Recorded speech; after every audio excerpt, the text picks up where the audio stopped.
আসসালামু আলাইকুম ভিউয়ার্স, আবারও হাজির হলাম আরেকটি ভিন্ন স্বাদের রেসিপি নিয়ে। রেসিপিটি হলো ঢেঁড়স মশলা নারিকেল দিয়ে। এটি খুব সহজ ও সহজেই তৈরি করা যায়। ভিউয়ার্স, আমি সবসময় চেষ্টা করি আপনাদের মাঝে যে রান্নাটি খুব সহজ এবং সহজেই করা যায় ওটি শেয়ার করতে। চলুন এখন দেখা যাক আমি এখানে রান্নাটি তৈরি করতে কি কি নিয়েছি। প্রথমে নিয়েছি আমি 250 গ্রাম পরিমাণ ঢেঁড়স। এটাকে ভালো করে ধুয়ে কেটে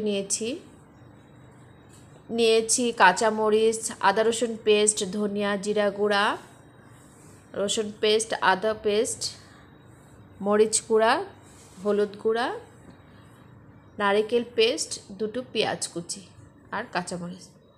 চুলায় একটি প্যান বসিয়ে আমি এতে দিয়ে দিয়েছি 2 টেবিল চামচ পরিমাণ সাদা তেল। এখন আমি পেঁয়াজটাকে সাদা তেলে একটু ভেজে নেব। দিয়ে দিচ্ছি আদা রসুনের পেস্ট। আদা রসুনের পেস্টটা দিয়ে একটু ভালো করে পেঁয়াজের সাথে মিশিয়ে নেব।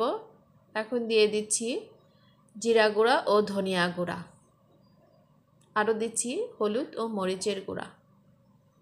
এটাকে আমি ভালো করে একটু কষিয়ে নেব। আগেই বলেছি রান্নার জন্য মশলাটাকে ভালো করে কষালে রান্নার টেস্টটা আরও বেড়ে যায়।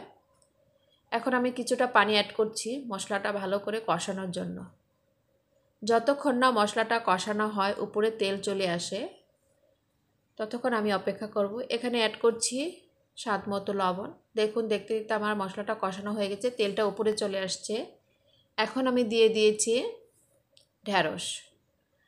আপনারা চাইলে ঢেঁড়সটাকে আলাদা তেলে ভেজে নিতে পারেন সেন্টটা বাড়ানোর জন্য। এখন আমি সামান্য একটু ঢেকে দেব। দিয়ে দিচ্ছি নারিকেল পেস্ট। নারিকেল পেস্টের বাটিটা ধুয়ে একটু পানি দিয়ে দিচ্ছি। নারিকেলটা এবং ঢেঁড়স মশলাটার সাথে ভালো করে মিক্সড হয়, এই জন্য আমি একটু সামান্য পানি দিয়ে আবার একটু রান্না করব। দিয়ে দিচ্ছি 2 ফালি কাঁচামরিচ। আমি কাঁচামরিচটা আস্তে দিয়েছি, আপনারা চাইলে কেটে দিতে পারেন। দেখতে দেখতে হয়ে গেল ভিউয়ার্স আমার রান্না ঢেঁড়স মশলা নারিকেল দিয়ে।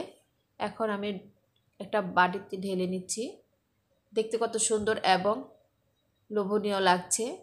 বাস আমার এই রেসিপিটা যদি ভালো লাগে তাহলে আপনারা বাসায় ট্রাই করবেন। ছোট বড় সবাই এই রেসিপিটা পছন্দ করবে, খেতেও খুব মজা।